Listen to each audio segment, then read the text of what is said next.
Hello everyone and welcome to my Holy Relic of Conviction League Start Guide for the Legacy of Phrecia event. We've got 19 new ascendancies to work with, which means an infinite amount of ways that your build can turn out great, or turn out as bait. If you want to play it safe with your first character, then I've got you covered. Holy Relic of Conviction is a transfigured skill that plays very differently from any traditional minion build you've seen before.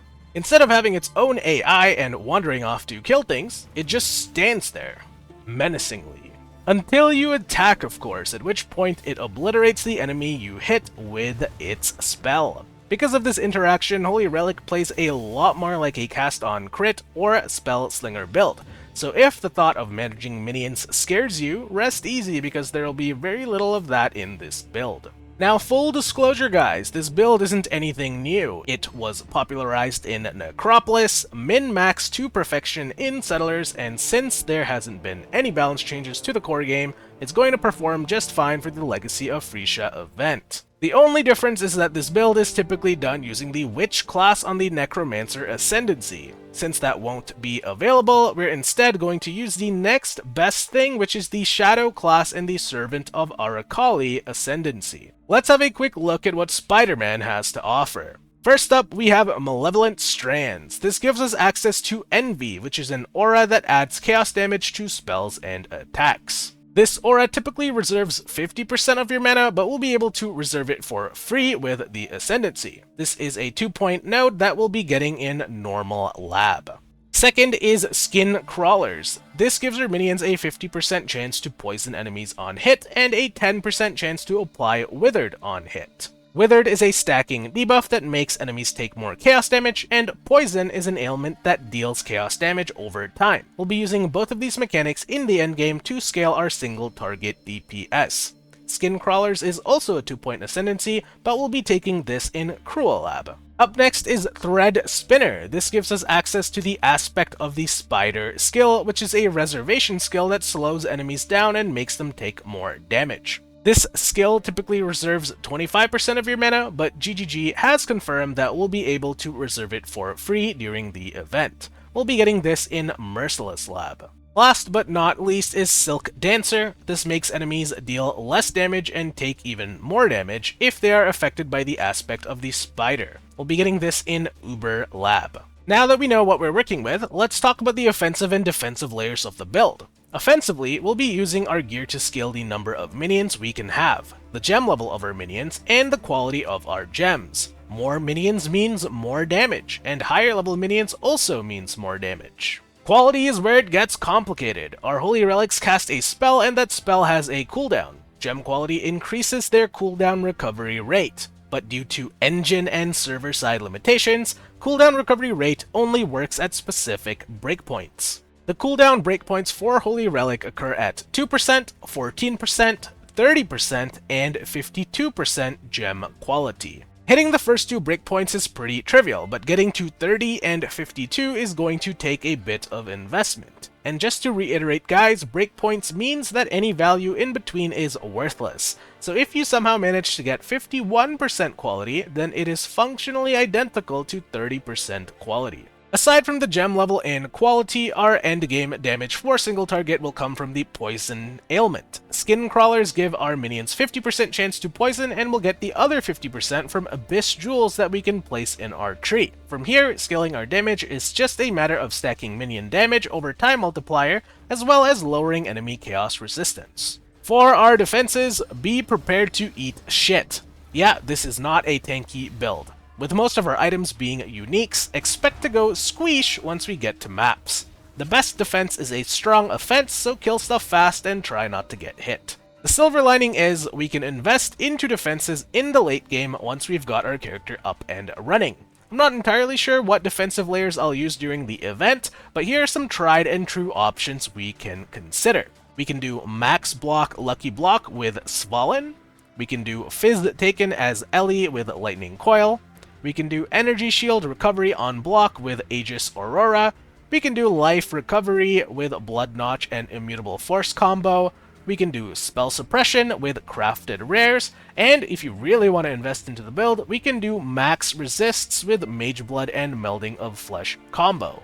When I did this build in Necropolis, I used physical damage taken as Elemental with Lightning Coil and Energy Shield Recovery with Aegis Aurora. This actually turned out pretty well, so I might try that again. With all of that out of the way, let's talk about campaign progression. This is a build that requires 2 Transfigured Gems. Transfigured Gems can only be obtained through lab or by trading with other players. This means that you most likely won't have access to these skills on day 1, but don't worry, we're going to be playing through the campaign and early map progression using the next best thing, which is Summon Raging Spirit. Our goal here is to use similar skills, passives, and playstyle so that we can seamlessly switch into Holy Relic of Conviction as soon as possible. At level 1, we'll be using Viper Strike with Chance to Poison support. This is an attack skill that applies a poison to your enemies. At level 2, after killing Hillock, we'll swap out Viper Strike with Cobra Lash. This is an attack that fires a projectile. The projectile chains, hits multiple enemies, and has a high percentage chance to apply a poison.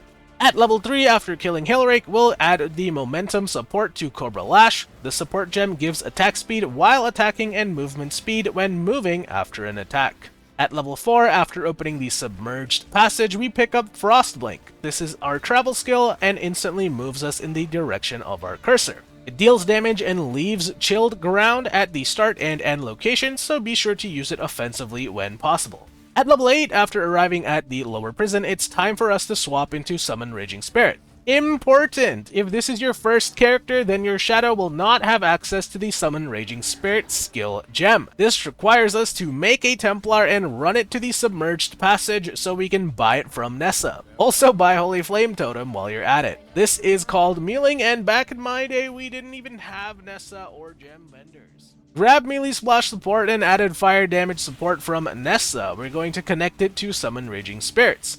This summons up to 20 temporary minions that deal fire damage. Melee Splash makes them attack in a little donut, and added fire damage increases their DPS. This is going to be our main skill until we swap into Holy Relic of Conviction in yellow maps. Also grab Combustion support and summon Phantasm support from Nessa. We're going to connect it to Holy Flame Totem, which summons a totem that deals fire damage. Combustion gives it a chance to ignite and lower enemy fire resists, while Summon Phantasm will spawn minions when the totem kills or hits an enemy.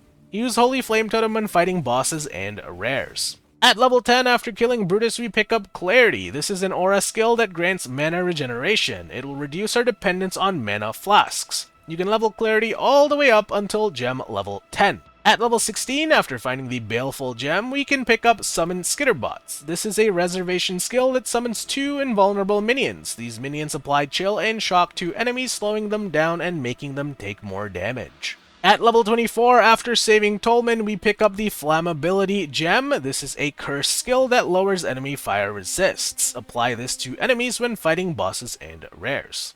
At level 31, after helping Siosa, we pick up Determination and Ruthless Support. Determination is an aura skill that grants armor. Unequip Skitterbots and use Determination instead. Ruthless Support deals extra damage and stuns on every 3rd attack. Replace added fire damage with Ruthless Support for your Summon Raging Spirit. The stuns you'll generate with the setup acts as a much-needed defensive layer. At level 34, after killing Vol, we pick up Summon Stone Golem, go back to Siosa and pick up Feeding Frenzy support and Minion Life support. Summon Stone Golem creates a golem that gives us life regeneration and taunts nearby enemies. Feeding Frenzy gives us a buff when it attacks, increasing the damage of our other minions, and Minion Life makes for a very tanky boy. At level 38, after killing Duresso and Comb, we pick up Unleash support, connect Unleash to Summon Raging Spirit. This lets us create multiple spirits with repetitions from a single cast. The repetitions take time to generate, but do not negatively impact the damage our minions deal. Last but certainly not least, go back to Act 1 and buy yourself a copy of Precision. This is an aura skill that grants accuracy. It helps make sure that our minions are hitting their targets. You can level Precision all the way up to gem level 10. Okay guys, I actually forgot something. At level 38, also pick up Cast When Damage Taken support, then go to Siosa and get Steel Skin. Link these two together to activate a protective barrier when you take a big hit. And that's it for the campaign skill gem progression. As for gear, I recommend that you have the following items. Get a heavy belt for strength, a jade amulet for dexterity, and make sure that you're upgrading your flasks. Stick to base items that provide minion damage, armor, and energy shield. And for your item modifiers, prioritize minion damage and cast speed on your weapons, look for movement speed on boots, and get as much life and resists where you can find them, making use of the hideout crafting bench crafts where possible. This setup will take you all the way through the campaign and to the end of Yellow Map Progression, where we will transition into Holy Relic of Conviction. Here's some clips of what you can expect while playing this setup through the campaign.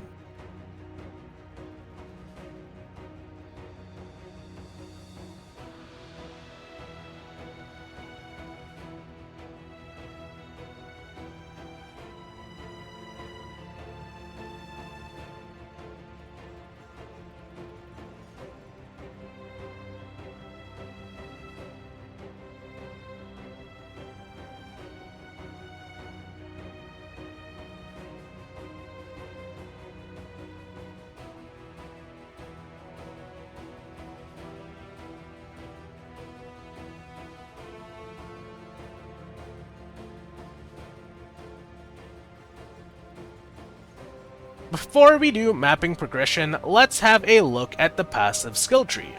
We're going to start by heading towards the Witch. This means that your character will be taking attribute points for the first 10 or so levels. Once you're at the Witch area, take Lord of the Dead for some minion life and damage. Then, path through Arcanus Dominion and head towards Endearing Bond. This gives us some minion damage and extends the duration of Summon Raging Spirit. Pick up Minion Offense Mastery to give your minions increased area effect. Then, take Heart and Soul for an increase to life and mana, followed by Cruel Preparation for an increase to life and elemental resists. Take Life Mastery to make our skills cost a bit of life instead of mana. This helps us manage our resources. Then we're going to head up towards a Ravenous Horde. This gives our minions increased movement speed and a chance to gain Onslaught on kill. Faster minions equals faster clear speed. Take another point into Minion Offense Mastery to give your minions increased accuracy. Now head towards the Templar area to pick up a Retribution. This gives us minion damage and cast speed. Take Discipline and Training for an increase to life. Then take Sacrifice for minion life and life regeneration. Take a point into Minion Defense Mastery so that your other minions gain life on minion death. Head over to Spiritual Command for minion attack speed. Then take another point into Minion Offense Mastery to give your minions penetration when attacking a cursed enemy. Pick up Purity of Flesh for increased life and chaos resists. Then head over to Redemption for minion damage and attack speed. Also pick up Righteous Army in the same cluster for minion damage and life regeneration. Head back to the Shadow area and take Tolerance for some chaos resists. Then take a point into Protection Mastery for Corrupted Blood immunity. Next we'll path through Trickery and take Blood Siphon for increased life. Then pick up Indomitable for minion life and defenses. And now we'll start going towards the Marauder area where we will take Devotion for increased life. From here, head on over to Grave Pact for minion damage and accuracy, then backtrack a little and take Tireless for increased life and reduced cost of skills. Then head down a little towards Barbarism for increased life and elemental resists, and then take Combat Stamina for increased armor, life, and life regeneration. Pick up Armor Mastery to reduce the damage you take from critical strikes, and we'll wrap up the build at 80 by taking Sovereignty for increased mana reservation efficiency. Remember to help Alira for the bandits in Act 2 for some early game elemental resists, and I've left you one flex point on the tree in case you need it for attributes. And before I forget, we'll take Soul of the Brine King for freeze and stun immunity, and Soul of Ralakesh for bleed mitigation. That's it for the passive tree progression for the campaign and early maps. Once we swap over to Holy Relics of Conviction, we'll have to make a few changes. I'll include an example of what that tree looks like in Path of Building. As per usual, I've gone ahead and picked out some affordable uniques for us to use early into the game. These items aren't strong or even ideal for an optimized setup, but it is going to highlight the strengths and round out the weaknesses of the build. Most of these uniques are fairly common and should be easy to access unless you happen to be playing an SSF. First up, we have the Honorome Unique Helmet, which reduces the cost of our skills and more importantly gives us +2 to socketed gems. Make sure to put your Summon Raging Spirit in this helmet to benefit from the +2 gems modifier. Second, we have the Kikazaru unique ring, which gives us a little bit of lightning resistance, some attributes, a bit of curse mitigation, and most importantly, a ton of life regeneration, which will keep our health topped up if we ever need to run around like a headless chicken. Third is my favorite starter item for just about any build, and that is the Sapphal's Frame unique shield. This gives us a ton of elemental resists and a bit of spell block at the cost of losing the ability to block attacks. Most important is the increase to maximum resists modifier, which gives us a way of mitigating elemental damage early in the game when we are lacking defensive layers. Fourth, we have the Belt of the Deceiver unique belt. This one gives us a bit of life, elemental resists, strength, and reduces the damage we take from critical hits. Most important is the nearby enemies are intimidated modifier, which increases the damage dealt by our summon Raging Spirit. Every other item I have not mentioned is a flex slot. Use the best rare you can find or afford while focusing on minion damage, movement speed, increased life, as well as elemental and chaos resists. The last thing we can do is upgrade our flasks. For this build, I recommend using 2 Divine Life Flasks, 1 Divine Mana Flask, and 1 Quicksilver Flask with 1 Granite Flask.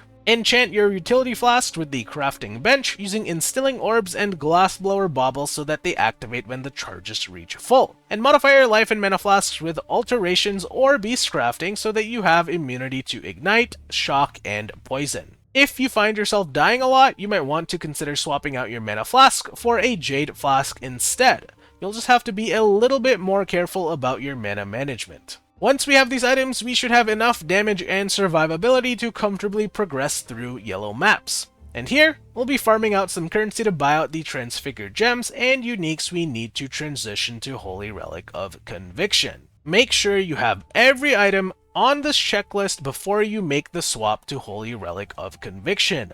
All of them are equally as important, and I do not recommend swapping bit by bit. Alright, you want to get all these items and then swap all at once. So as always, we are going to be doing the swap into Holy Relic of Conviction live. So we have just gotten the character to level 80. You can see here that I am an unascended shadow playing in the Settlers League. That's where we've been doing our testing, and we can have a quick look at the passive skills here. It should be pretty close to whatever I've recommended in the passive section of the video.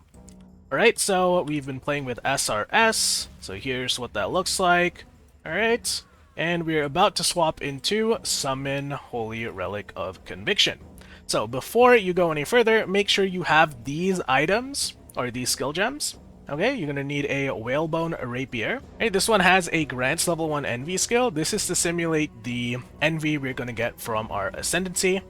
And then you're also going to want your Covenant Spider Silk Robe, or whatever equivalent you've decided. If Tabula Rasa is cheaper, you're going to have to use a 6-link on that instead of a 4-link on the Covenant. Alright, so I went with the Covenant over here. Of course, we're going to need our Summon Holy Relic of Conviction. At least level 18, make sure you've been leveling it up. And also, you want 14% quality on it to reach that second breakpoint. Right, and then we need Geoffrey's Crest Great Crown. This is going to give us some resists and add 1 more to the maximum number of summoned holy relics. We're also going to want a pair of Asenath's Gentle Touch, and this does a couple things for us. It's going to curse enemies with temporal chains. That's going to slow them down, make them less dangerous, and make our poisons deal more damage to them. And it's also going to explode corpses that are cursed, and that's going to help our clear speed out a little. Right, it also has some life and maximum mana, which is really nice. Last but not least, we need a way to trigger our Summon Holy Relic of Conviction's spells. We're going to be doing that using the Lancing Steel of Spring Transfigured Gem. I already talked about this earlier. And before we put on any of these items, I want to show you how to craft your weapon. So here we have some Deafening Essences of Fear. When you use this on a one-handed weapon, it's going to give it the Minions Deal Increased Damage modifier. So let's go ahead and use this on our Whalebone Rapier. And then you're going to hold Alt and see if there is an open suffix, because we're going to need the open suffix to craft on some attack speed. So go to your crafting bench over here, and then we'll type in attack speed, go to suffixes, and we have an attack speed modifier here for 2 chaos that we can put on, and there is your weapon. Right, so we'll slot our shield charge, our faster attacks, and our momentum support into our Whalebone Rapier, and then we'll put that on. Next, we'll do the Covenant Spider Silk Robe. So we'll put this on and put our Summon Holy Relic of Conviction, Chance to Poison Support, Unbound Ailments, and Minion Damage Support. Then we can remove Honor Ohm, which is where we had SRS before. And then here in Joffrey's Crest, we can put in our Golem setup. So where's that? Fortify, Summon Stone Golem, Minion Life Support, Feeding Frenzy Support, and then we'll put on our Asenath's Touch. Alright, Frostblink is the only skill I need to use in this. I'll figure out what to do with the other 3 sockets later. And then we have our boots. We're going to put the boots on. So, Lancing Steel of Spraying, Life Gain on Hit, Returning Projectiles, Withering Touch, and that should be it. And then we are going to do a map to test out what this feels like. So we have a tier 12 Atoll map over here. I'm just going to quality it super quick, and then we're going to put on something that isn't entirely awful. This seems fine to me. So let's put this into the map device. And then we're going to activate all of our skills, make sure it's on, and summon our holy relics, all that stuff. So I'm just going to do a little bit of hotkey management here. Alright, this is my envy. I'll make sure that's turned on, and then I also have clarity over here. You'll see that we have a lot of mana on reserve here. That's because you can either use Determination or Malevolence in the actual League event. Because I don't have the Envy Takes No Reservation, we have to reserve 50% mana for that. So I'll summon my Stone Golem, and then we gotta get our Holy Relics up. So here's 1, alright, goes on cooldown. Here's 2, goes on cooldown again, and here's 3, and we should be good to go. Alright, make sure to check that you have your Always Attack Without Moving and all that stuff. So we're going to move around with Shield Charge, and then when you see enemies, you're going to drop Lancing Steel of Spraying, and whenever it hits an enemy, it's going to proc the Summon Holy Relic of Conviction's spell. Alright, and you can see here that clear is pretty good. Alright, we are only using a level 18 Summon Holy Relic of Conviction. You can scale that up all the way till 30 with enough investment, so the damage in the endgame is definitely there, but this is what we are using right now. Yeah, I'm going to go run around until I find the boss. We can press tab here. It looks like the boss is this way.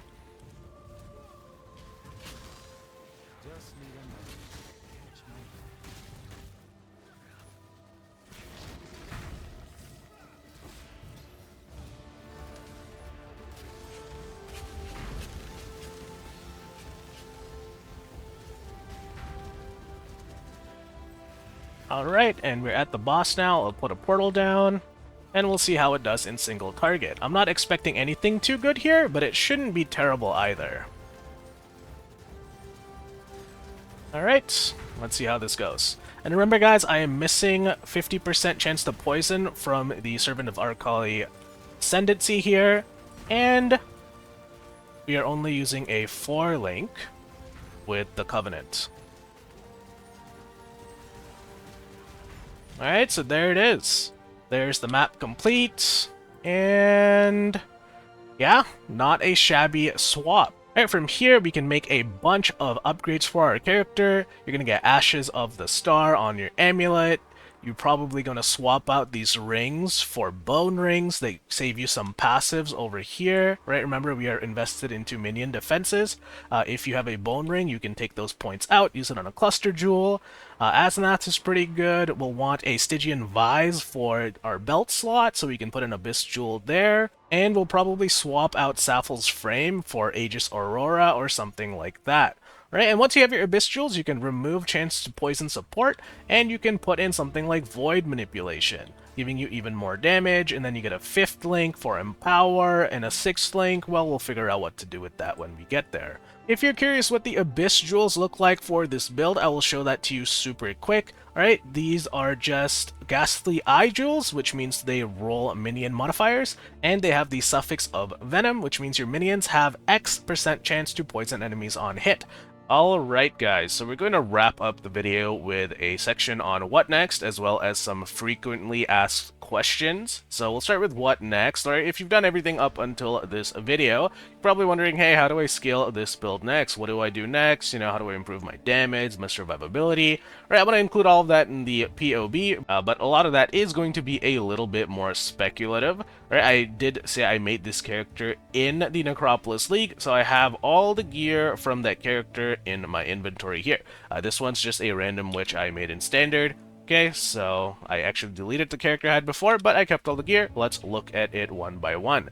So first off, we'll look at our chest plate. Alright, you're going to want to upgrade from the Covenant to a 6-link, and then eventually you're going to want to swap out of the Covenant when you have enough damage on your build. I went with a defensive setup, so we have the Lightning Coil here. You can see it's been double corrupted for +1 to socketed gems and +2 to socketed minion gems. So if you look at my Summon Holy Relic of Conviction, it is a total level of 29, and then when you put in Ashes of the Star, I think it becomes 30. So that's some pretty intense level scaling from whatever setup I had over here.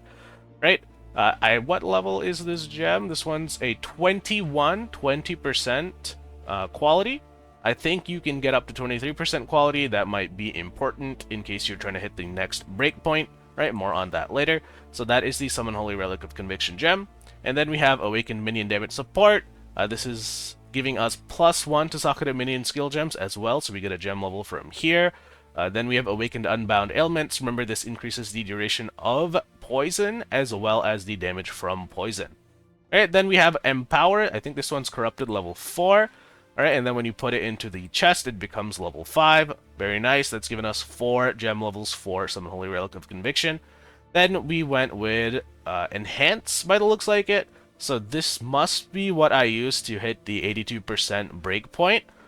This one was also level 4 Enhance, right? And then that's giving us 24% quality to support gems. When you put it into the +1 gems chest, it becomes 32% quality, right? So we've got 20% on the gem, we've got 32% from Empower, that's 52%, and then you can use Ashes of the Stars for another 30%, giving you 82% gem quality, which puts you at that fifth breakpoint, okay? And if you don't want to use Ashes of the Stars, then you could use the Replica Dragonflights for added gem levels instead, or just another amulet altogether. It's really up to you. Alright, for the 6-link, we went with Awakened Void Manipulation. The +1 level of supported Chaos Skill Gems here actually isn't working, but you get a ton of damage from the more Chaos Damage Multiplier. Alright, so that's the chest. For the helmet, we were using Joffrey's Crest Double Corrupted. This is where I put my auras in, so you can see here the corruption is socketed skill gems get 90% cost and reservation multiplier. I think you can get a higher one. I'm not sure what you'd want for your second corrupt here. Alright, obviously the fire damage leeches life is not functioning or helping our build. So I have Determination as one of my auras, and then I have Awakened Generosity connected to Malevolence Support. Alright, Malevolence is going to increase the damage over time from our minions, as well as increase the poison duration, I think, but do not quote me on that second one. Skill effect duration might be different from poison duration. Right, we have a Purity of Lightning here. I don't know if I was using that or not. I must have been, because that seems like it, you know, synergizes well with Lightning Coil. But in case you don't do a Lightning Coil setup, swap out Purity of Lightning with Skitterbots or something. That'll give us more damage, chill the enemy, all that stuff. Okay. And then we have Asenath's Gentle Touch over here. I thought this would be corrupted, but it's not. So I don't think I had a second curse on this build. But if you did have this double corrupted, you want curse enemies with Despair on hit. Right? That way you'd get Temporal Chains and Despair from hitting enemies with your Lancing Steel of Spring, which is what I have put into the gloves over here. So you can see Withering Touch, Life Gain on hit, Returning Projectile Support, all that good stuff. Alright, the point of a Despair Curse is to lower the enemy's Chaos Resist. Then we're going to have a look at the weapon. So for the weapon, it has a high attack speed roll. The minions deal increased damage from the Deafening Essence of Fear. And it had a benchcraft here where it triggers the socketed spells whenever you cast a spell. But this is more so important for Necromancers, because the Necromancer has an ascendancy that makes offerings apply to your minions as well as you. So you can use Flush Offering here for some attack speed. right? Or you could use the block one, I think it's called Bone Offering, to give yourself max block, right? And that synergizes well with any block setup you might do. This shouldn't be relevant for the Shadow Servant of Arakaali, so I'll have to figure out what to do with the sockets here later. And once again, you want to do your crafts on a whalebone rapier. That way, the item requires the least amount of stats, right? Later on, it can be quite difficult to find dexterity on this build. So yeah, make sure your item requirements are low dex. For the boots, I was using Combs Roots. This is where I was getting my stun immunity. I don't think I'm going to be using that this time. It was just kind of there, and I was just using it. Do not recommend. Right, find a nice rare piece of boots or another unique you think will be useful.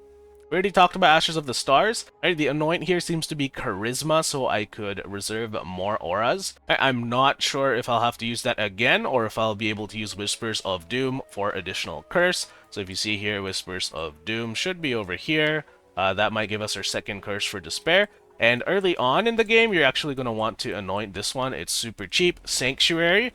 Alright, that one's just Ember Teal, so very easy anoint that will increase your survivability early in the game. Back to the gear, it looks like we have 2 bone rings here that was giving us some life resists and our minions elemental resists.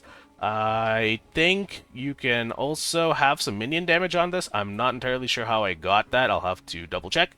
And then for the benchcraft, you're going to want to put Elrion's non-channeling skills have minus mana cost. Alright, you have 2 of these that will make you be able to reserve almost all of your mana and still be able to cast your spells. Right? I think the only issue I had was if your summon Holy Relic happened to die, you had to unreserve your aura to resummon them back, which could be kind of annoying, but they don't really die a lot because monsters can't target them. And they have a lot of HP. So, what else can we talk about? I had a Watcher's Eye here. This one was kind of crap. This is... okay, it was actually pretty good for the build I was using. Okay, so we had shock immunity while I was using Purity of Lightning, and then we had reduced damage taken from crits while using Determination. I'll probably use something else. This, you know, this was back when I didn't know too much about the game, so I thought this was a good jewel, but you can do a lot better than this right now. Alright, and then of course for the shield we are using Aegis Aurora on a block setup. So this recovers energy shield equal to 2% of armor when you block, and since we have Determination,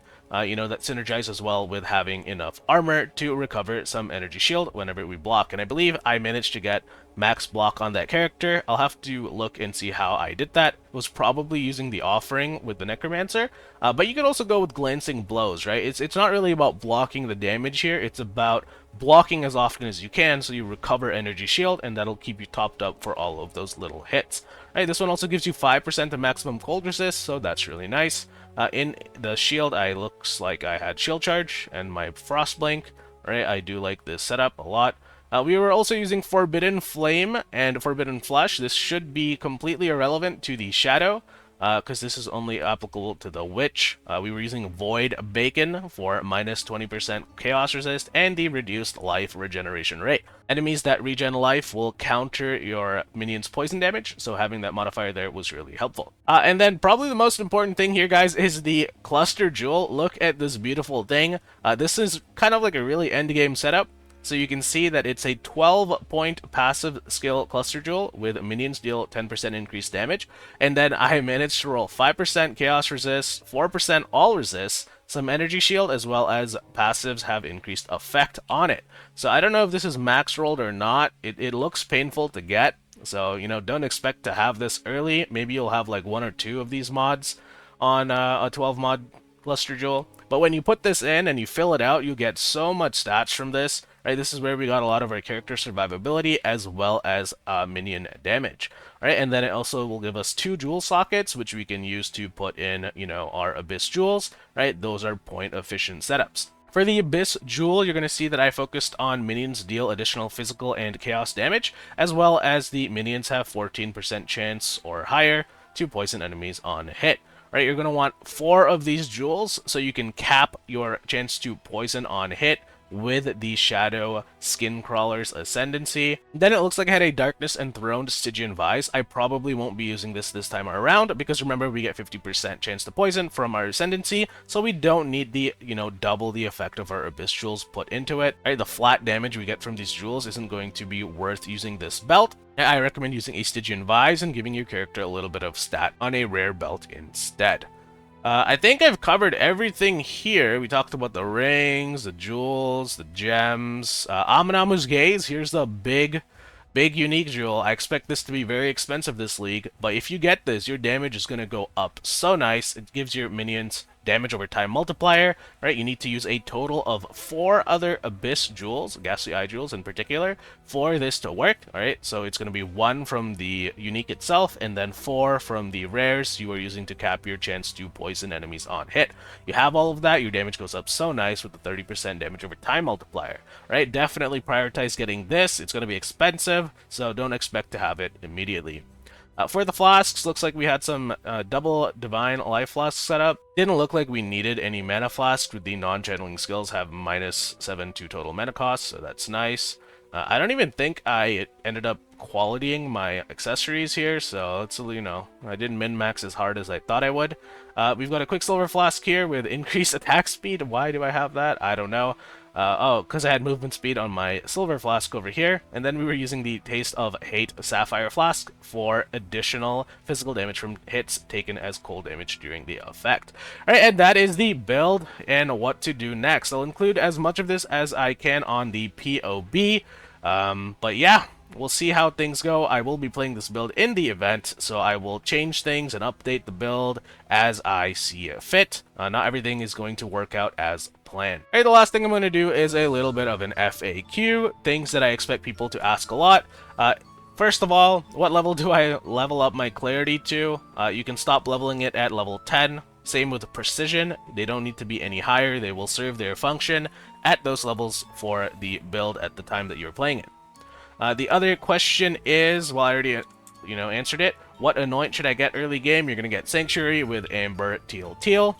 Another popular one is, what mods on map should I avoid? Don't run Monsters Can Chain. Do not run Players Cannot Regenerate Life, Mana, Energy Shield. Don't run Reduced Recovery. Alright, that makes your life on hit and your recover, energy shield, and block, all that stuff kind of useless. Avoid Reduced Effectiveness of Aura. This build is very dependent on Aura for survivability, especially things like Determination. You do not want to run anything that reduces the effectiveness of your auras.